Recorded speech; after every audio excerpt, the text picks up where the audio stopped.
വിദ്വാൻ T M കൃഷ്ണയ്ക്ക് PG പുരസ്കാരം കിട്ടുക എന്ന് പറയുന്നത്, PG സംസ്കൃതി കേന്ദ്രത്തിൻ്റെ പുരസ്കാരം കിട്ടുക എന്ന് പറയുന്നത് എന്തുകൊണ്ട് മലയാളിക്ക് സന്തോഷമുള്ള കാര്യമായി മാറുന്നു?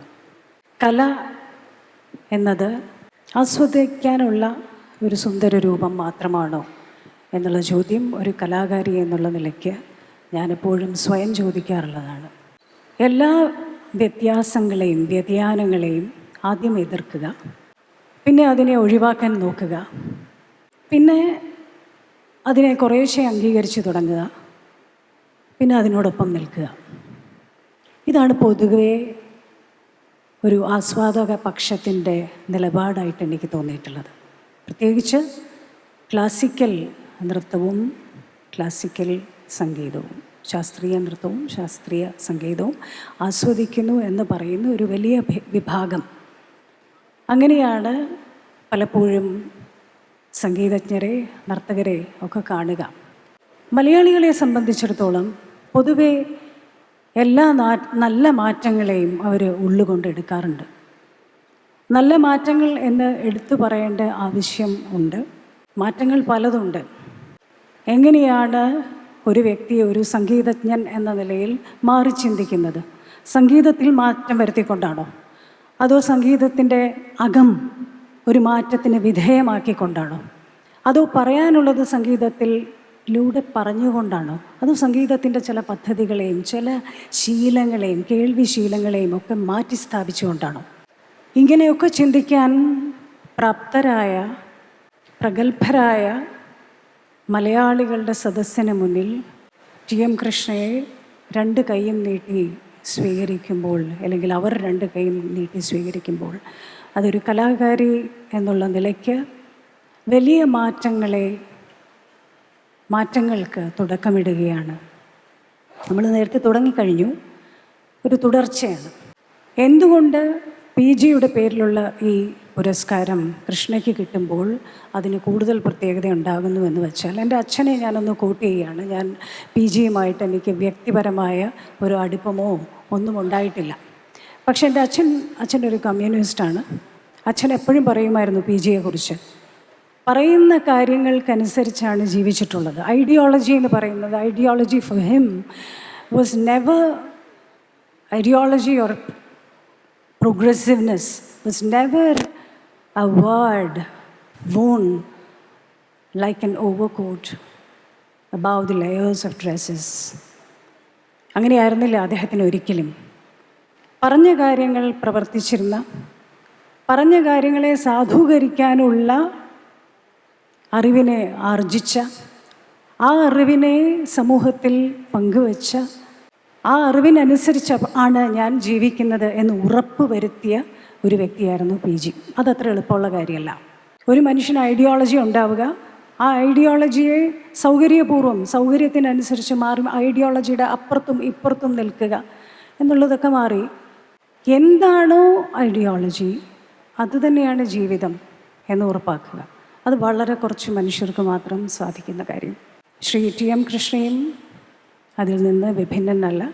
അദ്ദേഹം പറഞ്ഞ കാര്യങ്ങൾ, ഇപ്പോൾ ഒരു കലയിലൂടെ എന്ത് പറയണം, എങ്ങനെ പറയണം, പല രീതിയിൽ പറയാം. ഷേക്സ്പിയറിനെ പോലെ പറയാം, ദാലിയെ പോലെ പറയാം, സഫ്ദർ ഹഷ്മിയെ പോലെ പറയാം, ഹബീബ് തൻവീറിനെ പോലെ പറയാം. പക്ഷെ സത്യം ഒരു ഭാരമാകുന്ന ഒരു കാലഘട്ടത്തിലാണ് നമ്മൾ ജീവിക്കുന്നത്. ഹബീബ് തൻവീറിൻ്റെ ചരൺദാസ് ചോറിലെ കേന്ദ്ര കഥാപാത്രത്തിനെ പോലെ സത്യത്തിൻ്റെ പേരിൽ മരിക്കേണ്ടി വരുന്ന മനുഷ്യരുടെ എണ്ണം അനുദിനം കൂടി വരികയാണ്. അപ്പോൾ സത്യം എങ്ങനെ പറയുന്നു, ഏതൊക്കെ രീതിയിൽ പറയുന്നു, മനസ്സിലാകേണ്ടവർക്ക് മാത്രം മനസ്സിലാകത്തക്ക രീതിയിൽ പറയണോ, അതോ മനസ്സിലാകാത്തവരെ കൂടി അതിലേക്ക് അടുപ്പിക്കുന്ന രീതിയിൽ പറയണോ എന്നുള്ളതൊരു കലാകാരൻ്റെ ധൈര്യത്തെ കൂടിയാണ് കാണിക്കുന്നത്.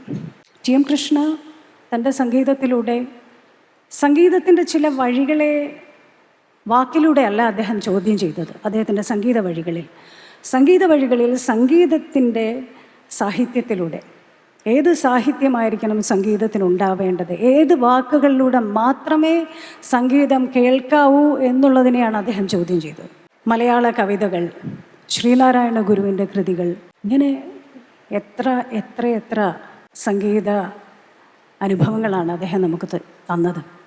ഒരു മലയാളി ശ്രീനാരായണ ഗുരുവിനെക്കുറിച്ച് പറയുന്നതിനേക്കാളും പ്രസക്തി TM കൃഷ്ണയെ പോലെ ഒരു മലയാളി അല്ലാത്ത, എന്നാൽ മലയാളം നന്നായി അറിയാവുന്ന ഒരു ഭാര്യയുണ്ട് അദ്ദേഹത്തിന്. അങ്ങനെയുള്ളൊരു വ്യക്തി പാടുമ്പോൾ ഗുരു എന്താണ് ഈ സമൂഹത്തിൽ മാറ്റം വരുത്താൻ ശ്രമിച്ചതെന്നുള്ളത് പാട്ടിലൂടെ ലോകം മുഴുവൻ അറിയുകയാണ്.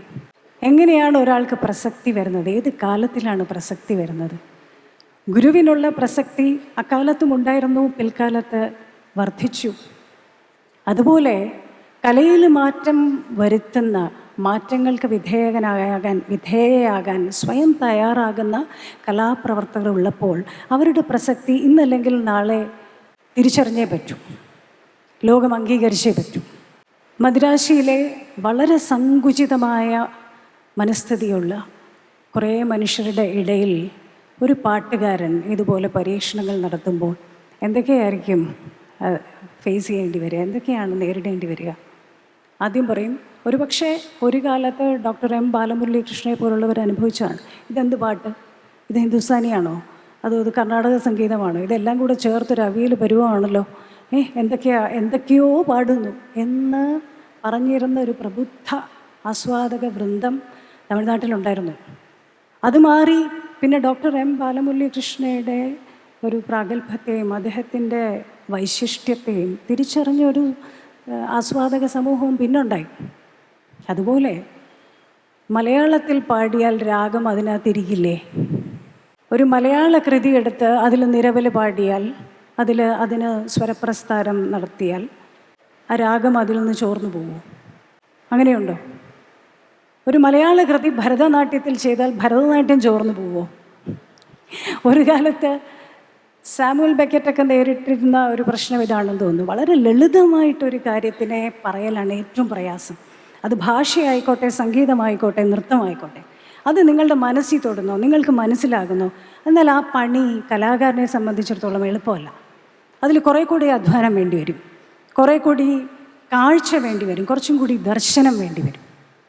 അതിനെ നമ്മൾ എന്ന് അംഗീകരിക്കും, എന്ന് കാണും? വളരെ ആർട്ടിസ്റ്റിക്കായിട്ടുള്ള ഒന്നിനെ, ആ ആർട്ടിനെ നമ്മൾക്ക് എടുക്കാൻ പറ്റാതെ വരുമ്പോൾ, അല്ലെങ്കിൽ ടെക്നീക്ക് മാത്രമാണ് ആർട്ട് എന്ന് പലപ്പോഴും വിചാരിക്കപ്പെടുമ്പോൾ, വളരെ സൃഷ്ടിപരമായ ഒരു കാര്യത്തിന്, വളരെ ക്രിയേറ്റീവായിട്ടുള്ള ഒരു റെൻഡിഷനെ, അല്ലെങ്കിൽ വളരെ ക്രിയേറ്റീവായിട്ടുള്ള ഒരു പ്രസൻറ്റേഷനെ, we always feel that it is innocent of the technique. അവിടെയാണ് നമ്മൾക്ക് തെറ്റുപറ്റുന്നത്. അങ്ങനെയില്ല. ടെക്നീക്ക് കാണിക്കലല്ല ഒരു കലയുടെ ധർമ്മം. കുറേ സ്വരം പാടി, ഒരു 45,000 കണക്ക് പാടി, ആ കണക്കെല്ലാം എത്ര എണ്ണമാണ് തയ്യാറാക്കി വരുന്നത്, എത്ര എണ്ണം സഹജമായി സ്വാഭാവികമായിട്ട് വരുന്നു? ഈ കണക്കെടുപ്പല്ല കല. കലയും കണക്കും തമ്മിൽ ബന്ധമുണ്ടാവാം, പക്ഷേ കലയിലെ പ്രാഗൽഭ്യം എന്ന് പറയുന്നത് എത്ര എണ്ണം മനഃപ്പാഠമാക്കി പാടി എന്നുള്ളതല്ല. ആ കല നമ്മുടെ മനസ്സിനെ തൊടുന്നു, നമ്മുടെ മനസ്സിനെ വിമലീകരിക്കുന്നു. ഈ വിമലീകരണം എന്നുള്ളത് വളരെ കോൺട്രവേഴ്ഷ്യലായിട്ടുള്ള, ഡിബേറ്റബിളായിട്ടുള്ള ഒരു വാക്കാണ്. എന്തിനെയാണ് ഇത് വിമലീകരിക്കുന്നത്? പാടുന്ന ആൾക്കോ നൃത്തം ചെയ്യുന്ന ആൾക്കോ സ്വയം തന്നെ അത് ഒട്ടും തന്നെ ബാധിക്കുന്നില്ലെങ്കിൽ കാണുന്നവരെയും കേൾക്കുന്നവരെയും അതെന്താണ് ബാധിക്കുന്നത്? എങ്ങനെയാണ് ഒരു കാഴ്ചപ്പാട് മനുഷ്യനെ ബാധിക്കുക? അതിന് ഏറ്റവും നല്ല മാർഗം എന്താണ്? കാഴ്ചപ്പാട് എന്തിനകത്ത് നമുക്ക് ചേർത്ത് വയ്ക്കാം എന്ന് ഓരോ കലാപ്രവർത്തകനും ചിന്തിക്കേണ്ടതാണെന്ന് തോന്നുന്നു. ഇങ്ങനെയല്ല, അങ്ങനെയല്ല എന്ന വാദങ്ങളെ മാറ്റി നിർത്തി എന്തുകൊണ്ട് ഇങ്ങനെ ആയിക്കൂടാ എന്ന് ചിന്തിക്കാൻ മലയാളിക്ക് തീർച്ചയായിട്ടും സാധിക്കും, സംശയമില്ലാത്ത കാര്യമാണ്. പുറത്തുള്ള ഒരുപാട് പ്രവർത്തനങ്ങളെ മലയാളികൾ കാണാറുണ്ട്, പക്ഷെ അത്രത്തോളം അകത്തുള്ളതിനെ കാണുന്നുണ്ടോ എന്ന് എനിക്ക് സംശയമുണ്ട്. I seriously doubt whether we are seeing people around us. That's another thing. But I'm extremely glad that we have decided to embrace the art of TM Krishna, which is very, very relevant in this world of hushed up voices. ഒരുപാട് സ്ത്രീകളെ സങ്കടപ്പെടുത്തിയവരെ ഒരുപാട് മാലകൾ കൊണ്ട് പൂവിട്ട് അവരെ ആദരിക്കുന്ന ഒരു കാലത്താണ് നമ്മൾ ജീവിക്കുന്നത്. ഇത് നമുക്ക് പറയാൻ പറ്റുന്ന ഒരേ ഒരു ഇടമേ ഉള്ളൂ, അത് കേരളമാണ്. വേറൊരിടത്തും ഇത് ഇന്ത്യയിൽ പറയാൻ പറ്റില്ല. കേരളത്തിൽ നിന്നിട്ടേ നമുക്ക് പ്രോഗ്രസീവ് എന്നൊരു വാക്ക് ഉച്ചരിക്കാൻ പറ്റുള്ളൂ. അപ്പോൾ പറയാനൊരിടമുണ്ട്, മലയാള മണ്ണിൽ എന്നുള്ളത് വലിയ ഭാഗ്യം തന്നെയാണ്. ഇല്ലെങ്കിൽ എവിടെ പറയും? എവിടെയാണ് നമ്മളിത് പറയുക? നമുക്ക് പറയാനൊരിടയില്ല. രാമനെയും കൃഷ്ണനെയും വർണ്ണിക്കുന്ന സംഗീതകൃതികൾ ഉണ്ടാവുമ്പോൾ അതിലൂടെ നമ്മൾ എന്ത് പറയാം? നമുക്കിഷ്ടമുള്ളത് പറയാം, നമ്മുടെ കാഴ്ചപ്പാട് പറയാം. അല്ലെങ്കിൽ പല രാമായണം ഉണ്ടാവില്ല, ഒറ്റ രാമായണമേ ഉണ്ടാവാൻ പാടുള്ളൂ.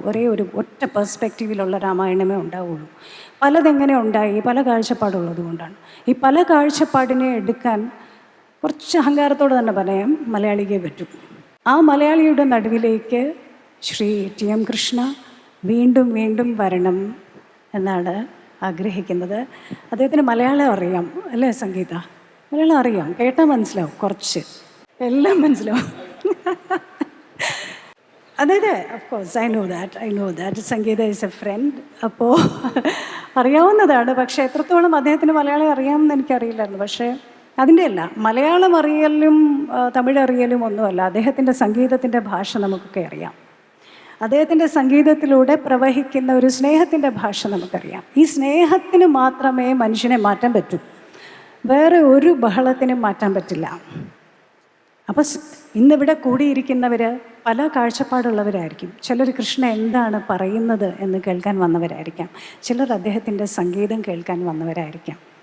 എന്നാൽ പണ്ടുള്ളവരും ഇന്ന് അദ്ദേഹത്തിൻ്റെ കച്ചേരി കേൾക്കാൻ വരുന്നവരും തമ്മിൽ ഞാൻ നോട്ടീസ് ചെയ്തിട്ടുള്ള ചെറിയൊരു വ്യത്യാസം എന്താണെന്ന് വെച്ചാൽ, മലയാള കൃതികളായിരിക്കുമോ എന്നിപ്പോൾ ആരും ചോദിക്കുന്നില്ല. കാരണം മലയാള കൃതികൾ ആരെയും ഒന്നിലും തളച്ചിടുന്നില്ല. മലയാള കൃതികൾ പാടിയാൽ സംഗീതം ചോരില്ല. രാഗം, താനം, പല്ലവി ഒക്കെ മലയാള കൃതികളിലൂടെ പാടാം എന്ന് തെളിയിച്ച ഒരു വ്യക്തിയാണ് ശ്രീ ടി എം കൃഷ്ണ. ഒരു കലാകാരി എന്നുള്ള നിലയിൽ എനിക്ക് വളരെ സന്തോഷമുള്ള ഒരു സമയമാണ് കിട്ടിയത്. വളരെ സന്തോഷം. ഈ വേദിയിലൊരു മുഖ്യ പ്രഭാഷണത്തിന് വലിയ പ്രസക്തിയൊന്നുമില്ല എന്ന് എനിക്കറിയാം. കാരണം പി ജിയുടെ അടുത്ത് നിന്നിരുന്ന മനുഷ്യരാണ് ഇവിടെ വേദിയിലുള്ളത്. പുരസ്കാര ജേതാവായ ശ്രീ ടി എം കൃഷ്ണയും പുരസ്കാരം സമർപ്പിച്ച വ്യക്തിയും എല്ലാവരും തന്നെ കാഴ്ചപ്പാടുകൾ കൊണ്ടും ബന്ധങ്ങൾ കൊണ്ടും വളരെ അടുത്ത് നിൽക്കുന്നവരാണ്. എനിക്ക് കല എന്നുള്ളൊരു മാർഗത്തിലൂടെയാണ് ഇതിനോടടുത്ത് നിൽക്കാൻ പറ്റുന്നത്, ചേർന്ന് നിൽക്കാൻ പറ്റുന്നത്. ആ കലയിൽ എപ്പോഴോ ഒക്കെ തെളിഞ്ഞു വരുന്ന സ്നേഹത്തിൻ്റെ പേരിലും. Thank you.